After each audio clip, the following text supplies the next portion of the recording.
Hello and welcome back to From Daggers to Daedra, an Elder Scrolls Chapter 2 Daggerfall Beginner's Guide. This episode we're going to cover controls, menus, and your first dungeon. In our last episode we created our character. After watching the video we'll be asked if we'd like a tutorial. No harm in putting that on, but for this video I'll be skipping it. The first thing you're going to want to do is adjust your controls. Press the escape key and go to controls and set yourself up with a more modern control scheme. Here's what I have. After your keybinds are set up, click mouse and set that to view mode. That will activate mouse look for you.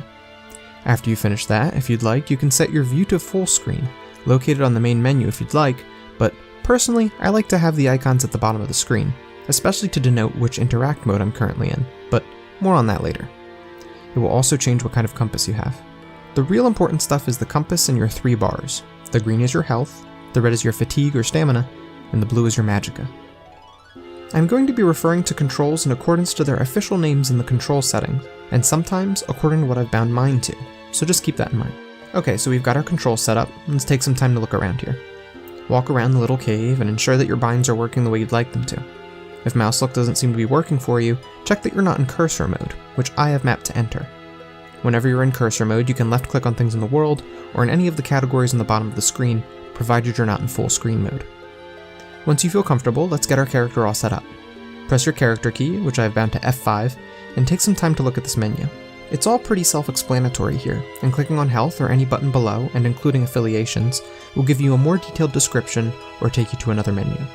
Also, feel free to click on your attributes to the left of your character's portrait to brush up on what each does, and how adept your character is with them. Once you're through here, let's go to your inventory. There is also a keybind to go directly to your inventory instead of through this screen. I have mine mapped to F6. Let me briefly explain your inventory menu.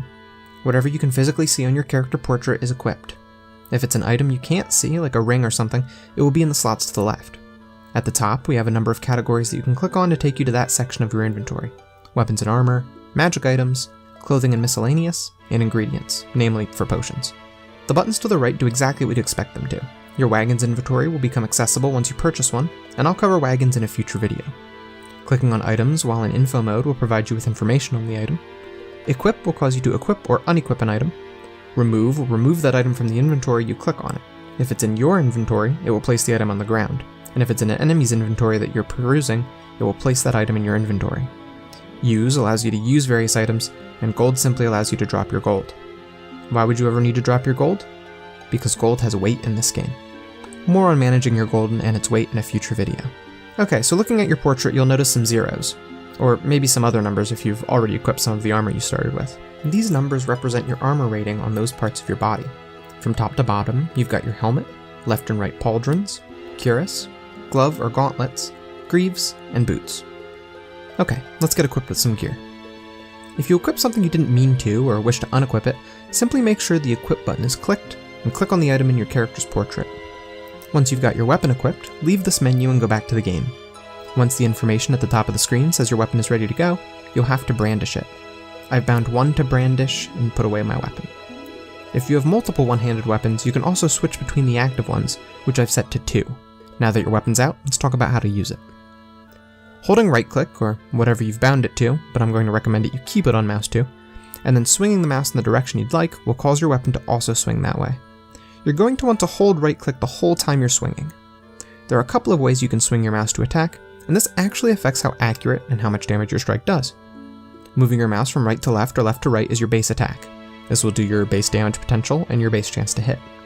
I pretty much only use this one, and it suited me just fine. You can also thrust your mouse forward to do a thrust that is more accurate but does less damage. Moving your mouse diagonally left or right will do more damage but be less accurate, and finally a vertical motion up or down will be the most powerful, yet least accurate attack. This might seem like a lot to remember, but just recall that the side to side can get you through the whole game, no problem. But wait, you're thinking, I don't want to use a weapon, I want to use my magic. If you've selected a school of magic as one of your skills, you might start with some spells. Pressing your cast spell button, which I've mapped to Q, will bring up your spellbook. If you double click on a spell, you'll cast it, for the most part. If you have a damaging spell, you'll get a useless prompt that says, press button to fire a spell. Well, great. Which button? To answer your burning question, it's the interact button, which I've got mine bound to E. If you have a spell that activates on touch, you'll have to use the interact button right on an enemy, but if it's a ranged spell, you can just fire it willy-nilly. Okay, so now you know how to move, and you know how to fight. Let's get through this starting dungeon. This first dungeon is pretty straightforward, and very likely you won't get too terribly lost or confused. You can use your interact key to open doors, check treasure piles, and the bodies of enemies you defeat.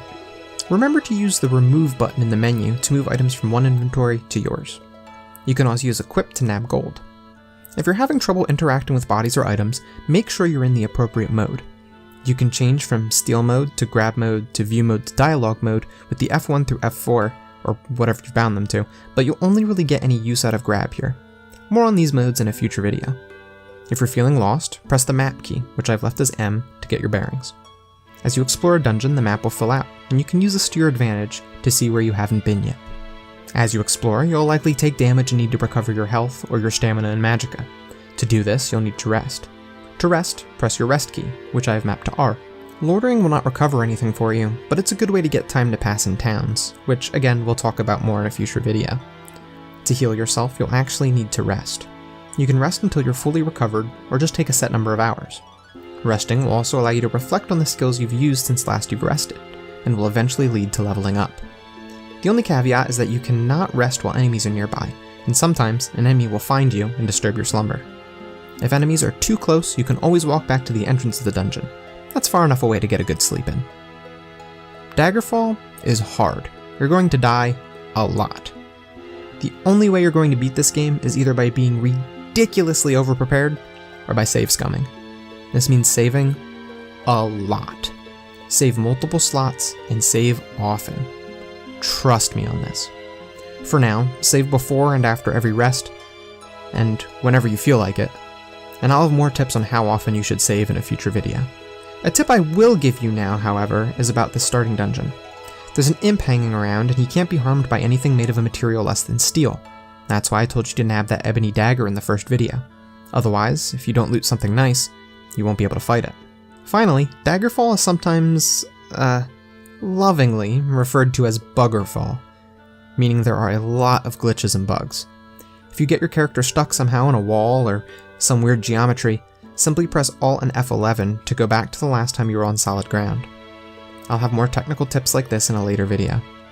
Alright, well, good luck out there, and I'll meet you on the other side of Privateer's Hold in my next video, where we'll talk about traveling, towns, guilds, and questing. Hey, thanks for watching! Don't forget to subscribe for more Cyberphile content, and if you liked this video, show me with that little thumbs up button. If you liked this video, you might like one of my other videos. You can click right on the boxes to jump to them. Cyberphile, offline.